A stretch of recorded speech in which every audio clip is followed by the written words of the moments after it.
نن نہیں نہیں، ہم دونوں جہاز پر قدم نہیں رکھیں گے، کاگ نے سفید پڑتے ہوئے کہا۔ کیوں؟ وہ حیران رہ گئے۔ لوگ اس کے نزدیک آتے ہوئے بھی ڈرتے ہیں۔ خیال یہ ہے کہ جو کوئی اس جہاز پر چڑھے گا وہ بھی غائب ہو جائے گا۔ تو کیا آج تک اس پر کوئی نہیں چڑھا؟ تحقیقاتی ٹیم کے لوگ ضرور چڑھے تھے، لیکن جلد ہی خوف زدہ ہو کر اتر آئے تھے۔ خیر، آپ دونوں نیچے ہی رہیں۔ وہ جہاز پر چڑھ گئے اور اس کا ایک ایک حصہ دیکھنے لگے، لیکن اتنا عرصہ گزر جانے کے بعد بھلا انہیں کیا سراغ مل سکتا تھا، جبکہ 45 سال پہلے کوئی سراغ نہیں ملا تھا۔ لہذا وہ واپس آ گئے اور لانچ پر سوار ہو گئے۔ اب ان کا سفر پھر شروع ہو گیا۔ جیکی اور کاگ راستے میں برموڈا کی تو کون کی باتیں کرتے رہے، لیکن ان کی معلومات میں خاصا اضافہ نہ کر سکے۔ مسٹر جیکی، آپ ہمیں برموڈا تو کون کی نہیں، برموڈا جزیرے کی باتیں بتائیں۔ ہم نے سنا ہے 15 سال پہلے تک اس جزیرے پر لوگوں کی آمد رفت تھی۔ جزیرہ آباد تھا، لیکن پھر ان واقعات کی بنا پر لوگ اس جزیرے کی رہائش چھوڑتے چلے گئے، یہاں تک کہ جزیرہ بالکل خالی ہو گیا۔ یہ بھی کوئی عجیب بات نہیں۔ عجیب بات تو یہ ہے کہ اس کے بعد اس جزیرے کے چاروں طرف عمودی چٹانیں بن گئیں، ایسی چٹانیں جن پر چڑھا نہیں جا سکتا۔ اس طرح جزیرے کے اندر داخل ہونا قریب قریب ناممکن ہو گیا، بلکہ ہوائی جہاز بھی نہیں اتر سکتے، کیونکہ اوپر اس قدر نوکیلی چٹانیں ہیں کہ جہاز ان سے ٹکرائے بغیر اس کے اندر نہیں اتر سکتا۔ ہیلی کاپٹر بھی آزما لیے گئے، وہ بھی جزیرے میں نہیں اتر سکتے۔ آخر ایسا کس طرح ہو گیا؟ ہاں، یہ بھی ایک راز ہے، لیکن اس راز کو ہم نہیں جانتے۔ لیکن ہم یہ بات جانتے ہیں کہ کچھ لوگ جو برموڈا جزیرے میں داخل ہونے کا راستہ جانتے ہیں۔ اچھا، کیا واقعی؟ یہ بات ہم آج پہلی بار سن رہے ہیں۔ جیکی کے لہجے میں بلاغ کی حیرت تھی۔ ہمیں بھی اتفاق سے معلوم ہو گئی ہے، لیکن جو شخص اس جزیرے میں داخل ہونے کا راستہ جانتا تھا اس کو ہلاک کر دیا گیا ہے، تاکہ ہم اس سے کچھ معلوم نہ کر لیں۔ کمال ہے، ہم تو اس خیال میں تھے کہ جو طاقت جہازوں کو غائب کر دیتی ہے اسی طاقت نے برموڈا جزیرے پر بھی قبضہ کر لیا ہے اور اس کے ارد گرد چٹانیں کھڑی کر دی ہیں۔ نہیں، یہ کارنامہ انسانی ہے، اسی لیے تو ہم برموڈا جزیرے میں داخل ہونے کا ارادہ رکھتے ہیں۔ انسپکٹر کمران مرزا مسکرائے۔ ارے باپ رے، دونوں نے گھبرا کر کہا۔ ہم پہلے برموڈا جزیرہ دیکھیں گے اور پھر استکون کی سیر کریں گے، چاہے غائب ہی ہو جائیں، کاگ نے بکھلا کر کہا۔ اگر ہماری قسمت میں یہی لکھا ہے تو کیا کہا جا سکتا ہے، ہو جائیں گے غائب۔ فاروق نے منہ بنایا۔ لیکن اس طرح غائب ہونے کا ایک فائدہ ضرور ہوگا، آفتاب مسکرایا۔ وہ کیا؟ جیکی نے لرز کر کہا۔ یہ کہ ہم غائب ہونے والوں کا راز جان لیں گے۔ لیکن کیا فائدہ؟ آپ دنیا کو بتا تو نہیں سکیں گے۔ کوئی بات نہیں، ہمیں تو معلوم ہو جائے گا۔ یہ ضروری نہیں جناب۔ غائب ہونے والوں کی آخری الفاظ یاد کیجئے، ہماری مدد کی جائے، ہم نہیں جانتے ہم کہاں ہیں، ہمیں کیا ہو رہا ہے۔ ہاں جمشید، مسٹر جیکی ٹھیک کہہ رہے ہیں، غائب ہونے والے بھی مرنے کے وقت تک اس راز کو نہیں جان سکے ہوں گے۔ پروفیسر داؤد بولے۔ پروفیسر صاحب، اب آپ ہی بتائیں، آخر یہ کیا معاملہ ہو سکتا ہے؟ بھائی، 100 سال سے بڑی طاقتوں کے سائنسدان جس معاملے کا کھوج نہیں لگا سکے، اس بارے میں وہاں پہنچنے سے پہلے کیا کہہ سکتا ہوں؟ پروفیسر داؤد نے بے چارگی کے عالم میں کہا۔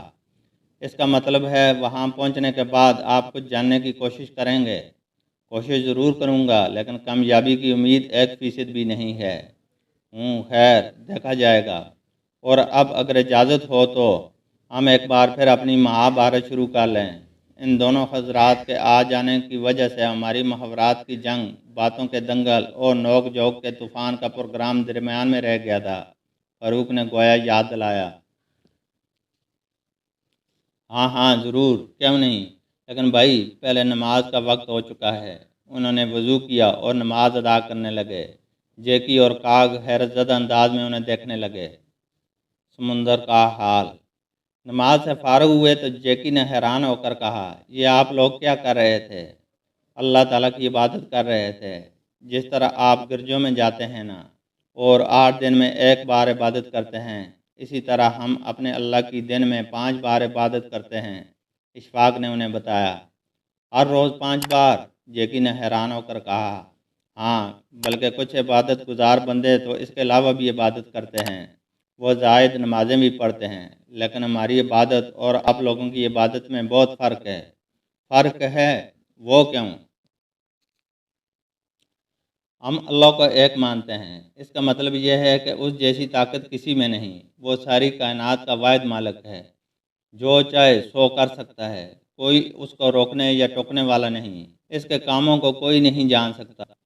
وہ جب کسی کام کا ارادہ کرتا ہے تو کہتا ہے کن، اور وہ کام ہو جاتا ہے۔ وہ غیبوں کا جاننے والا ہے، اس کے سوا غیب کا علم کوئی نہیں جانتا۔ ہاں، وہ اپنے نبیوں کو غیب کی خبریں عطا فرماتا ہے۔ نبیوں کو اور بھی بہت سے علم عطا کرتا ہے جو عام لوگوں کو نہیں عطا کیے جاتے، اور پوری کائنات میں سب سے زیادہ علم ہمارے نبی حضور اکرم صلی اللہ علیہ وآلہ وسلم کو عطا فرمایا۔ آپ صلی اللہ علیہ وآلہ وسلم کو وہ کمالات عطا فرمائے جو 1,24,000 کے لگ بھگ پیغمبروں کو نہیں عطا فرمائے۔ اس لحاظ سے تمام انبیاء میں ہمارے رسول مقبول صلی اللہ علیہ وسلم کا درجہ بلند ہے، بلند ترین ہے، کوئی ان کے مرتبے کو نہیں پہنچ سکتا۔ لیکن وہ ہمیں یہی تعلیم دیتے نظر آتے ہیں کہ جو کچھ مانگنا ہے اپنے اللہ سے مانگو، اور کوئی دینے والا نہیں، اور کوئی بگڑی بنانے والا نہیں، اور کوئی اولاد دینے والا نہیں، اور کوئی مشکل کشا نہیں۔ اس کی اپنی کوئی اولاد نہیں، نہ وہ کسی کی اولاد ہے، نہ اس نے کسی کو جنا، نہ وہ کسی سے جنا گیا۔ وہ اکیلا ہے، یکتا ہے، جبکہ دوسرے مذاہب کے لوگ یہ عقیدہ نہیں رکھتے۔ آپ لوگ حضرت عیسیٰ کو اللہ کا بیٹا مانتے ہیں، جبکہ قرآن کریم میں اللہ تعالیٰ نے فرمایا ہے کہ نہ وہ کسی کی اولاد ہے، نہ اس کی کوئی اولاد۔ اور یہ بھی سن لیں کہ حضرت عیسیٰ علیہ السلام نے اپنی امت کو بتا دیا تھا کہ ان کے بعد ایک نبی آنے والے ہیں، ان کا نام محمد ہوگا، ان کی پیروی کرنا لازمی ہے۔ ان الفاظ کے بعد عیسائی دنیا کو چاہیے تھا کہ وہ حضرت عیسیٰ کے پیغام کو یاد رکھتے، اور حضور اکرم صلی اللہ علیہ وسلم کی تشریف آوری کے بعد اور اسلام کا اعلان کرنے کے بعد ان پر ایمان لے آتے، لیکن انہوں نے کیا یہ کہ آپ صلی اللہ علیہ وسلم کی مخالفت شروع کر دی اور ایمان نہ لائے۔ قرآن کریم میں یہ وضاحت بھی ملتی ہے کہ آپ صلی اللہ علیہ وسلم کی آمد سے پہلے عیسائی عربوں کو یہ کہا کرتے تھے کہ ایک نبی آنے والے ہیں۔ حضرت عیسیٰ علیہ السلام نے ان کی تشریف آوری کی بشارت دی ہے، ہم ان کا انتظار کر رہے ہیں، جو ہی وہ آئیں گے ہم ان پر ایمان لے آئیں گے اور پھر تم لوگوں سے نمٹیں گے۔ لیکن ہوا کیا؟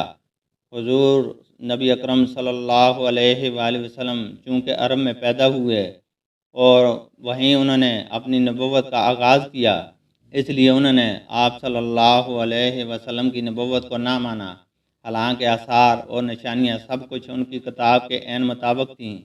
اور پھر ستم ظریفی یہ کی گئی کہ انجیل میں رد و بدل کر دیا گیا، چنانچہ اب انجیل میں وہ صفحات نہیں ملتے جن میں حضور نبی کریم صلی اللہ علیہ وسلم کی آمد کا ذکر ہے۔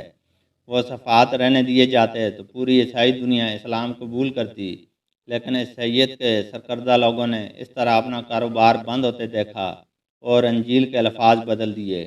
یہ ہے اصل قصہ۔ انسپکٹر جمشید یہاں تک کہہ کر خاموش ہو گئے۔ جیکی اور کاغ سکتے کے عالم میں ان کی باتیں سنتے رہے تھے۔ آخر جیکی بولا، آپ کی باتیں سن کر حیرت ہوئی ہے۔ اس سفر سے اگر ہم زندہ واپس آ گئے تو ہم تحقیق کریں گے۔ ضرور تحقیق کریں، لیکن اس سے پہلے ایک بات سن لیں جس کی موجودگی میں کسی تحقیق کی ضرورت ہی نہیں رہ جاتی۔ اور وہ کیا؟ کاغ جلدی سے بولا، دنیا میں جتنے بھی نبی آئے سب کے سب امی تھے، یعنی ان پڑھ تھے، اس لیے کہ نبی تو امت کو پڑھانے کے لیے آتے ہیں، وہ تو اللہ تعالیٰ سے پڑھتے ہیں، اللہ تعالیٰ انہیں ہر قسم کا علم عطا فرماتا ہے، لہذا دنیاوی لحاظ سے وہ ان پڑھ ہوتے ہیں۔ اب ذرا غور کریں، ہمارے پیارے رسول حضرت محمد صلی اللہ علیہ وسلم نے آج سے 1400 سال پہلے نبوت کا دعویٰ کیا تھا اور یہ بتایا کہ اللہ کا کلام ان پر نازل ہوتا ہے۔ اس کلام کو وہ اپنے ساتھیوں کے ذریعے لکھواتے چلے گئے۔ وہ کلام اب قرآن کریم کی صورت میں موجود ہے۔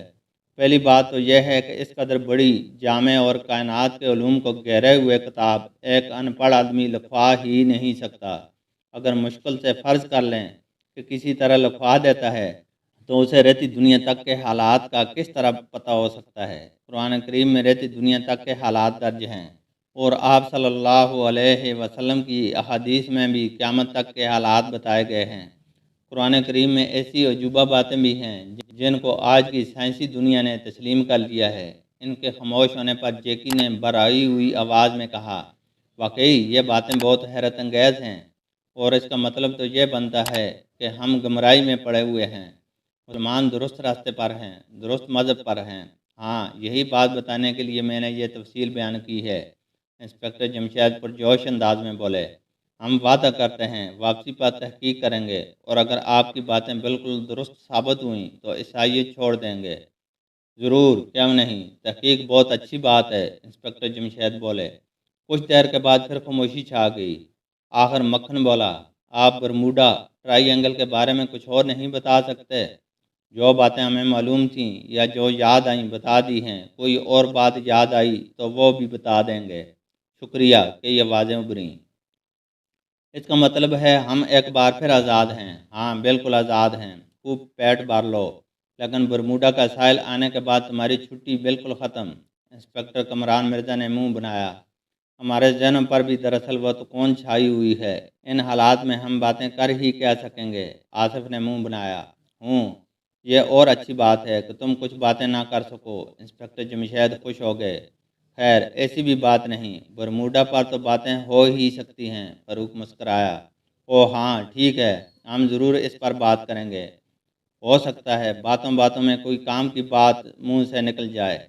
آفتاب نے چیک کر کہا، کیا باتیں لگا رکھی ہیں؟ تمہیں باتوں کے علاوہ اور کوئی لفظ نہیں سوچتا؟ فرزانہ نے بننا کر کہا، بالکل سوچتا ہے، اب میں گفتگو کا لفظ منہ سے ادا کروں گا۔ وہ تیز لہجے میں بولا، عجیب ہیں آپ لوگ بھی، کہیں آپ لڑنے والے تو نہیں ہیں؟ جیکی نے گھبرا کر کہا، ارے نہیں، ان تلوں میں تیل کہاں ہے؟ شوکی بولا، جی ہاں، تیل تو بس ان تلوں میں ہے، لڑائی بڑھائی کا کوئی موقع آیا اور یہ کونوں میں گھسے نظر آتے ہیں۔ آفتاب نے غصیلے لہجے میں کہا، ہمارا کام اس کے بغیر جو چل جاتا ہے۔ اشفاق مسکرایا، یہ اچھا طریقہ ہے مار کھا کھا کر کام نکالنے کا۔ آفتاب نے منہ بنایا، مار کھانا دراصل صحت کے لیے بہت مفید ہوتا ہے، اخلاق نے کہا۔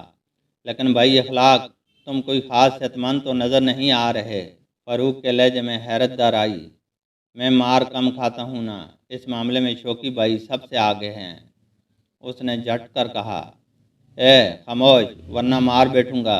شوکی نے جل کر کہا، یہ مار بیٹھوں گا بھی بہت عجیب ہے، کیا یوں نہیں کہا جا سکتا مار کھڑا ہوں گا؟ فاروق بولا، تو ایسا کیوں نہیں کرتے، نئے نئے محاورات کی ایک کتاب لکھ ڈالو۔ آفتاب نے بننا کر کہا، ابھی میرا مصنف بننے کا کوئی ارادہ نہیں، کیونکہ یہ بیکار لوگوں کا کام ہے۔ کیا کہا؟ مصنفی بیکار لوگوں کا کام ہے؟ نہیں بھائی، میں یہ بات نہیں مان سکتا، آج کل تو مصنف لوگ بہت کھا کما رہے ہیں۔ محمود نے نفی میں سر ہلا دیا، سب نہیں، چند ایک، باقی بیچارے تو بھوکے ہی مرتے ہیں۔ یہ ہم مصنفوں کی باتیں کیوں لے بیٹھے ہیں؟ کیا کوئی اور بات نہیں رہ گئی کرنے کے لیے؟ فرت نے انہیں گھورا۔ شکر ہے، فرت کی بھی آواز سنائی دی، میں تو سمجھی تھی آج فرت گھر سے منہ میں کھنکنیاں ڈال کر چلی ہے۔ فرزانہ خوش ہو کر بولی، اگر چلی بھی ہو تو کیا اب تک وہ منہ میں ہی ہوتی، کبھی کا چبائی ہوتی یہ؟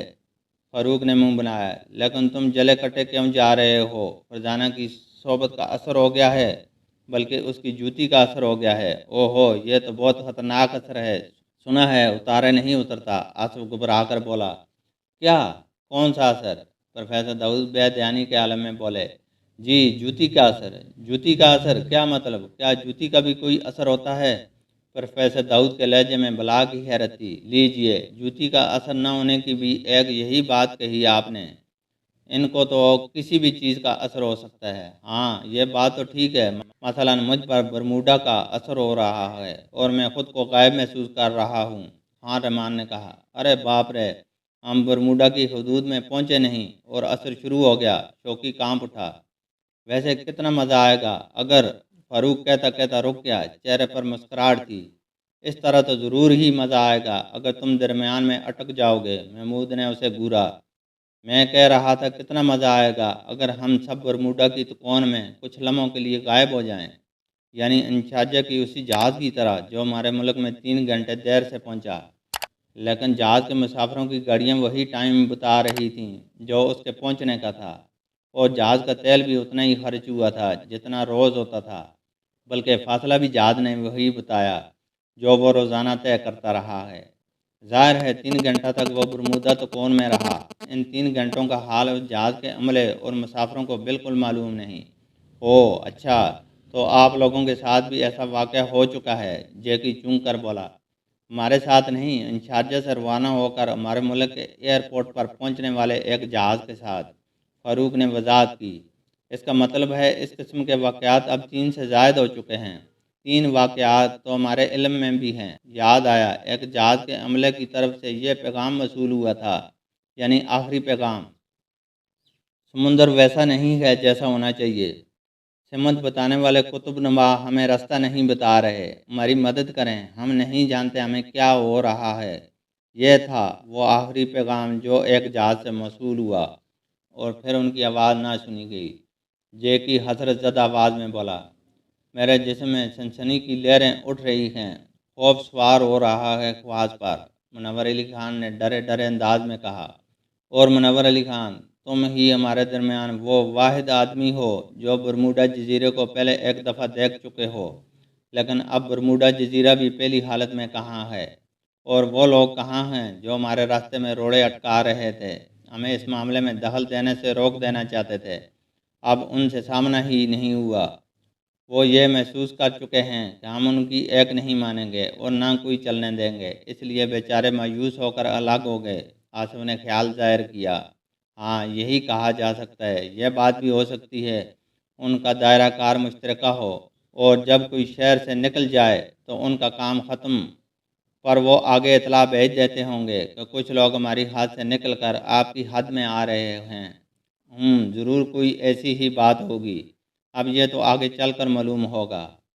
ان کا سفر جاری رہا۔ آخر 7 گھنٹے بعد کاگ کی آواز نے انہیں چونکا دیا۔ برموڈا کی چٹانیں، ان کی نظریں اٹھ گئیں، پھر ان کے منہ مارے خوف کے کھلے رہ گئے۔ اس قدر بلند اور نوکیلی چٹانیں انہوں نے زندگی میں پہلی بار دیکھی تھیں۔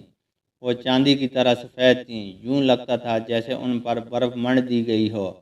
سورج بھی اس وقت نکلا ہوا تھا۔ سورج کی کرنوں میں یہ چٹانیں عجیب چمک پیدا کر رہی تھیں، اور ان کی طرف مسلسل دیکھا نہیں جاتا تھا۔ آخر ہم برموڈا جزیرے تک پہنچ گئے، انسپکٹر کمران مرزا بولے۔ جی ہاں، اور اس کے دوسری طرف وہ تو کون ہے جس کا ذکر ہم اب تک کرتے رہے ہیں؟ سمندر کا یہ ٹکڑا 2-3 ہزار میل میں پھیلا ہوا ہے۔ 2-3 ہزار میل! کیا ہماری لانچ میں اتنا تیل ہوگا؟ منور علی خان بولے۔ تیل کا بہت بڑا ذخیرہ رکھوا دیا گیا تھا۔ ڈیکوزا نے منہ کھولا۔ لیکن پہلے ہم اس جزیرے میں داخل ہوں گے، انسپکٹر جمشید بولے۔ لیکن کیسے؟ جزیرے میں داخل ہونے کا ایسا کوئی راستہ نہیں ہے، کاگ نے کہا۔ راستہ ہے، ہمیں یقین ہے، اور ہم وہ راستہ تلاش کر کے رہیں گے۔ آخر اس جزیرے کے ارد گرد یہ چٹانیں کہاں سے آ گئیں، جبکہ 15 سال پہلے اس کے گرد اس طرح کی چٹانیں ہرگز نہیں تھیں؟ انسپکٹر کمران مرزا نے پرزور لہجے میں کہا۔ ہاں، اس بات کا گواہ میں ہوں، میں اس جزیرے میں چند دن گزار چکا ہوں، منور علی خان بولے۔ اچانک انہوں نے ایک آواز سنی، ایک عجیب ترین آواز۔ انہوں نے اپنی زندگی میں اس جیسی آواز پہلے نہیں سنی تھی۔ نہ جانے کیوں ان کے رونگٹے کھڑے ہو گئے۔ دوسری حیرت انگیز بات یہ ہوئی کہ لانچ خود بہت رک گئی تھی۔